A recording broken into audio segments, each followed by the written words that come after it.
Hello my dear friends, मैं विवेक कुमार आप सभी का अपने यूट्यूब चैनल यूवी कंपटीशंस में स्वागत करता हूं।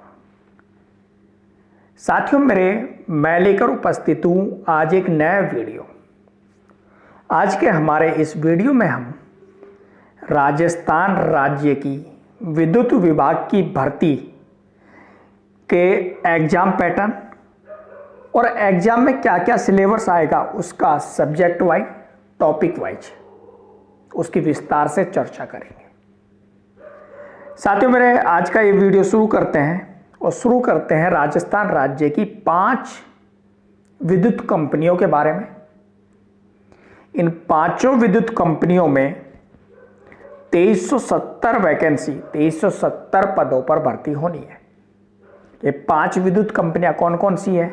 RVPN राजस्थान विद्युत प्रसारण निगम लिमिटेड, JVVNL जयपुर विद्युत वितरण निगम लिमिटेड, AVVNL अजमेर विद्युत वितरण निगम लिमिटेड, JDVVNL जोधपुर विद्युत वितरण निगम लिमिटेड और RVUNL राजस्थान राज्य विद्युत उत्पादन निगम लिमिटेड। इन 5 कंपनियों में अभी हाल ही के समय में यानी कि 2021 में कुल 2370 पदों पर भर्ती होनी है। और ये 2370 पद किस प्रकार से डिवाइड है? इसमें असिस्टेंट इंजीनियर यानी कि सहायक अभियंता के 39 पद हैं, अकाउंट ऑफिसर के 11 पद, पर्सनल ऑफिसर के 6, असिस्टेंट पर्सनल ऑफिसर के 11, जूनियर लॉ ऑफिसर के 13, जूनियर इंजीनियर कनिष्ठ अभियंता के 946 पद। इस बार मैकेनिकल इंजीनियरिंग के लिए बम्पर ऑफर है, क्योंकि मैकेनिकल इंजीनियरिंग के लिए इस बार 245 पोस्ट है। जूनियर अकाउंटेंट 313, जूनियर केमिस्ट के लिए 27, स्टेनोग्राफर के लिए 38 पोस्ट है, इंफॉर्मेशन असिस्टेंट के लिए 46 तथा junior assistant and commercial assistant second के लिए 920 पोस्ट है। साथियों मेरे इस वीडियो में मैं चर्चा करने वाला हूं एग्जाम के पैटर्न की और एग्जाम के सिलेबस की, जिससे कि आप अपना एग्जाम क्लियर कर सकें। हम बात करेंगे कि how to crack junior engineer assistant engineer exam. साथियों मेरे 2021 का जो सिलेबस डिवाइडेशन है वह किसके प्रकार से किया गया है, किस प्रकार से मार्क्स का डिवाइडेशन किया गया है, उसकी हम चर्चा करेंगे। साथियों सबसे पहले बात की जाए RVNL JEN minimum passing marks की, तो मेरे प्यारे साथियों इस एग्जाम में मिनिमम पासिंग मार्क्स जो कि पार्ट ए और पार्ट बी दोनों को मिलाकर है, वह जनरल कैटेगरी के लिए 30% मार्क्स, जबकि SC ST OBC MBC ex serviceman PH physically handicap के लिए 20% मार्क्स। साथियों मेरे आगे बात की जाए इस एग्जाम का लेटेस्ट एग्जाम पैटर्न की, तो पैटर्न के बारे में बात करते हैं। थोड़ा सा पैटर्न क्या है, तो there will be online computer based written competitive exam. यहां पर एक ऑनलाइन कंप्यूटर आधारित लिखित प्रतियोगी परीक्षा होगी, जिसके कि 2 भाग होंगे। जो पहला भाग है वो ए भाग यानी कि पार्ट ए जो है वो इंजीनियरिंग साइड से होगा, यानी कि इंजीनियरिंग रिलेटेड डिसिप्लिन जो भी आपने भरा है, civil engineering, electronics engineering, electrical engineering, mechanical engineering, उस साइड से होगा आपका पार्ट ए। पार्ट बी जो है आपका उसमें reasoning, mental ability, mathematics, general knowledge and everyday science, general Hindi और जनरल इंग्लिश होगा। इस जो पेपर है जूनियर इंजीनियर असिस्टेंट इंजीनियर का, इसमें total 100 MCQ multiple choice questions होंगे और इसकी अवधि कितनी होगी? 2 घंटे। 2 घंटे का पेपर होगा। साथियों इसमें 1/3 नेगेटिव मार्किंग भी रह सकती है, हो सकती है। रिसेंट्स के ईयर्स की बात करें तो 2013 में जब एग्जाम हुआ था तो नेगेटिव मार्किंग नहीं था। यहाँ पर कोई भी इंटरव्यू नहीं होगा और जो स्टूडेंट पेपर पास करेगा यानी कि candidate who qualified written exam will be called for documents verification. इससे सस्ता, इससे अच्छा एग्जाम राजस्थान का कोई नहीं है जिसमें एग्जाम दो, पेपर पास करो और ज्वाइनिंग लो। साथियों, बात की जाए इसके एग्जाम पैटर्न की तो पार्ट ए जो कि 60% वेटेज है, उसमें क्या है, आपको 60 क्वेश्चंस मिलेंगे जो कि 60 मार्क के होंगे और ये आपका इंजीनियरिंग डिसिप्लिन डिग्री में जो आपने डिग्री की है उसी डिसिप्लिन उसी से होगा। पार्ट बी जिसमें 40% वेटेज है और इस पार्ट बी को 5 भागों में डिवाइड किया हुआ है। प्रत्येक भाग के 8 क्वेश्चन आएंगे, यानी कि प्रत्येक भाग में 8-8 क्वेश्चन आएंगे और प्रत्येक भाग 8-8 मार्क्स का होगा। साथियों, इसमें total question, number of question कितने, 100, नंबर ऑफ मार्क्स 100, यानी कि प्रत्येक क्वेश्चन इक्वल मार्क्स का होगा और इस पेपर की अवधि होगी 2 घंटे या 120 मिनट्स। साथियों, अब बात करते हैं इसकी टॉपिक वाइज और सब्जेक्ट वाइज सिलेबस की कि junior engineer, assistant engineer, junior accountant, stenographer, इसके लिए जो सिलेबस दिया गया है वो सिलेबस किस प्रकार से। बात करते हैं पार्ट ए की और पार्ट ए का कितना 60% वेटेज है, 60 क्वेश्चंस का वेटेज है जो कि आपकी degree in engineering, civil, electrical, electronics, mechanical side से होगा जो कि रेस्पेक्टिव डिसिप्लिन आपने भरा हुआ है। इसमें बात की जाए तो सिविल इंजीनियरिंग में क्या क्या टॉपिक्स हैं जो कि आएंगे एग्जाम में 60 नंबर में।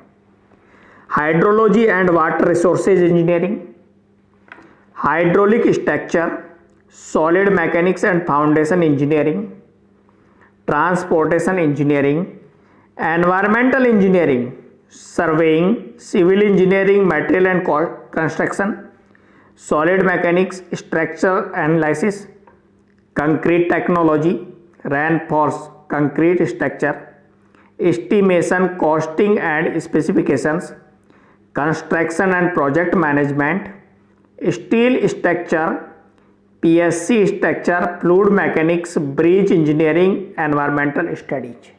ये सारे सब्जेक्ट्स जो कि आपने इंजीनियरिंग डिसिप्लिन में पढ़े थे, इंजीनियरिंग जब की थी 4 साल की, तब जो पढ़े थे वो सारे सब्जेक्ट इसमें आएंगे। ये थी हमारी सिविल इंजीनियरिंग। अब बात की जाए इलेक्ट्रॉनिक्स इंजीनियरिंग के अंतर्गत कम्युनिकेशन सिस्टम, इलेक्ट्रोमैग्नेटिक्स, नेटवर्क और electric circuits, electronic devices and circuits, analog and digital circuits, signal and systems और कंट्रोल सिस्टम इत्यादि को शामिल किया गया है। इसके अलावा बात की जाए इलेक्ट्रिकल इंजीनियरिंग में तो इलेक्ट्रिकल इंजीनियरिंग जो है उसमें electrical measurement and instrumentation, analog and digital electronics, electric circuits and field theory, signals and systems, electrical machines, electrical materials, power system, control system, power electronics and drives को शामिल किया गया है। इसके अलावा बात की जाए मैकेनिकल इंजीनियरिंग की, दोस्तों मैं भी मैकेनिकल इंजीनियर हूँ, मैंने भी मैकेनिकल से इंजीनियरिंग किया हुआ है, तो आप लोगों के साथ साथ मैं भी इस एग्जाम को लिख रहा हूँ। साथियों, मेरे मैकेनिकल इंजीनियरिंग में heat transfer, thermodynamics, power engineering, turbo machinery, engineering materials, engineering mechanics, mechanics of materials, MOM या SOM, strength of materials, vibrations, machine design, theory of machines, machining and machining tool operation, fluid mechanics, operations research, computer integrated manufacturing, IC engine, refrigeration and air conditioning, production planning and control, casting, forming and joining process, metrology and inspection, inventory controls etc।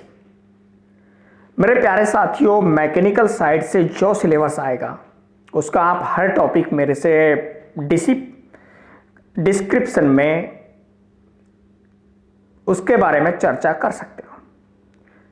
आप comment कीजिए, आपको mechanical से related जो भी information होगी वो मेरे से चाहिए, जो भी वो आपको कंप्लीट मिलेगी। और मैकेनिकल इंजीनियरिंग के किसी भी सब्जेक्ट में किसी भी प्रकार का आपको जो डाउट आए उसके लिए भी आप कमेंट बॉक्स में जाकर कमेंट कीजिए, आपको रिप्लाई जरूर मिलेगा। साथियों, अब बात की जाती है पार्ट बी की, जो कि 40% वेटेज है, जिसको कि 5 भागों में बांटा गया है। Reasoning and mental ability, mathematics जो कि क्लास 12th लेवल तक की आएगी, general knowledge and everyday science जिसमें current event including issues of Rajasthan state, national and international importance, persons and places in recent news, games and sports, science, Indian history, civics, geography, Indian polity with special reference to Rajasthan को शामिल किया गया है। General Hindi जो कि 10th level तक की आने वाली है, और जनरल इंग्लिश जो कि 10th लेवल तक की आने वाली है। साथियों, इसका डिटेल सिलेबस टॉपिक वाइज बात की जाए, नॉन टेक का जो सिलेबस है, साथियों बेसिकली इसको नॉन टेक टेक भी बोल सकते हैं, पार्ट ए पार्ट बी भी बोल सकते हैं, क्योंकि टेक्निकल स्टूडेंट्स इसको नॉन टेक टेक में डिवाइड करेंगे, बाकी नॉन टेक स्टूडेंट इसको पार्ट ए पार्ट बी में डिवाइड कर देंगे। रीजनिंग एंड मेंटल एबिलिटी में जो शामिल किया गया है, नंबर सिस्टम, संख्या पत्ती, रेशियो एंड टाइम, अनुपात और समय, टाइम एंड डिस्टेंस, समय और दूरी, numbers, fundamental arithmetic operations, ratio and proportion, अनुपात समानुपात, basic mathematics, competition of whole numbers, statics, mensuration, time and work, average, interest, profit and loss, logical reasoning, puzzle, tabulation, sitting arrangement, coded inequalities, data sufficiency, ranking, direction, alphabet test, percentage, coding decoding, blood relations, alphanumeric series, input output syllogism, इन सभी को शामिल किया गया है। इस तरह mathematics की बात की जाए तो मैथमेटिक्स में simple interest, profit and loss, discount, mensuration, time and work, partnership, use of table and graphs, time and distance, fundamental arithmetic operations, number system, decimal and fraction, computation of whole numbers, average, percentage, relationship between numbers और ratio और proportion को शामिल किया गया है। General knowledge and everyday science, मेरे प्यारे साथियों, आप सभी से विनम्र अपील है कि राजस्थान राज्य के सभी एग्जाम्स के लिए होने वाली परीक्षाओं में राजस्थान राज्य का जीके आता है, तो आपसे अनुरोध है कि राजस्थान राज्य का जीके जरूर पढ़ें, जिसमें हिस्ट्री, ज्योग्राफी, राजस्थान का इतिहास, संस्कृति, कला, साहित्य आदि को शामिल किया जाता है। तो knowledge of current event of Rajasthan including Rajasthan पढ़ना है मेरे साथियों। Economy, banking and finance, geography Rajasthan का, budget and 5 year plans, economy, Indian constitution, history, science, invention and discoveries, general politics, sports, important financial and economic news, culture, scientific research, Indian aids in neighbouring countries, current affairs national and international और countries and capitals पढ़ना है। General English जो कि 10th level तक का grammar आने वाला है। कौन सी लेवल तक का? 10th लेवल तक, जिसमें synonyms, vocabulary, word foundation, subject verb agreement, theme detection, antonyms, comprehension, passage completion, adverb, tenses, concession, error correction, grammar, articles इत्यादि को शामिल किया गया है। इसमें साथियों idiom, phrase, verb, unseen passage, sentence completion भी शामिल हो जाता है। और लास्ट बात की जाए तो हिंदी, जनरल हिंदी, जिसमें संज्ञा, सर्वनाम, संधि, क्रिया, विश्लेषण, काल, व्याकरण, निष्कर्ष, समानार्थक शब्द, शब्दावली, शब्द गठन, विषय क्रिया समझौता, थीम डिटेक्शन, मार्ग पूरा करना, क्रिया, विलोम शब्द, गलतियों का सुधार, खाली जगह भरे, मुहावरे, लोकोक्तियाँ, वाक्यांश, अनदेखी मार्ग आदि को शामिल किया गया है। मेरे प्यारे साथियों, ये था सिलेबस टॉपिक वाइज और सब्जेक्ट वाइज। पार्ट ए जिसका 60% वेटेज है, पार्ट बी जिसका 40% वेटेज है। साथियों, यहाँ पर एक इंपॉर्टेंट न्यूज है जो कि इंफॉर्मेशन असिस्टेंट के लिए है। यदि आप इंफॉर्मेशन असिस्टेंट का एग्जाम दे रहे हैं तो जो applicant phase first exam clear करेंगे उन्हें सेकंड फेज के लिए इनवाइट किया जाएगा। और सेकंड फेज में जो होगा वो क्वालिफाइंग टाइपिंग टेस्ट जो कि कंप्यूटर पर होगा। इस टेस्ट में हिंदी टाइपिंग स्पीड आपकी 15 वर्ड पर मिनट होनी चाहिए और इंग्लिश टाइपिंग भी 15 वर्ड पर मिनट होनी चाहिए। यह जूनियर इंजीनियर, असिस्टेंट इंजीनियर के लिए नहीं है। तो साथियों, मेरे फेज सेकंड के लिए भी आपको कॉल किया जाएगा ओनली इंफॉर्मेशन असिस्टेंट के लिए। स्पीड टेस्ट जो होगा आपका वो सिर्फ क्वालिफाइंग टेस्ट होगा। इसमें किसी प्रकार का नंबर डिस्ट्रीब्यूशन नहीं है कि आपको इतने मार्क्स लाने, इतने मार्क्स लाने। आपको फेज फर्स्ट का जो एग्ज़ाम है जो कि पार्ट ए पार्ट बी में डिवाइड है, उसी के अकॉर्डिंग आपको नंबर लाने। तो मेरे प्यारे साथियों, ये था आज का हमारा वीडियो जो कि राजस्थान राज्य की विद्युत विभाग की भर्ती 2021 के संबंध में था, जिसमें हमने राजस्थान राज्य का एग्जाम पैटर्न, एग्जाम की स्ट्रेटेजी के बारे में चर्चा की। थैंक यू सो मच, धन्यवाद। मेरे प्यारे साथियों, यदि आपको हमारा वीडियो अच्छा लगा हो तो प्लीज़ एक बार लाइक बटन पर क्लिक कीजिए और साथ ही साथ मैकेनिकल इंजीनियरिंग स्टूडेंट्स के लिए विशेष सूचना है कि आपको किसी प्रकार की समस्या आए किसी भी सब्जेक्ट में, किसी भी टॉपिक को लेकर, तो please concern me. Thank you so much, धन्यवाद। मिलते हैं एक नए वीडियो के साथ हमारे YouTube channel UV computer science पर।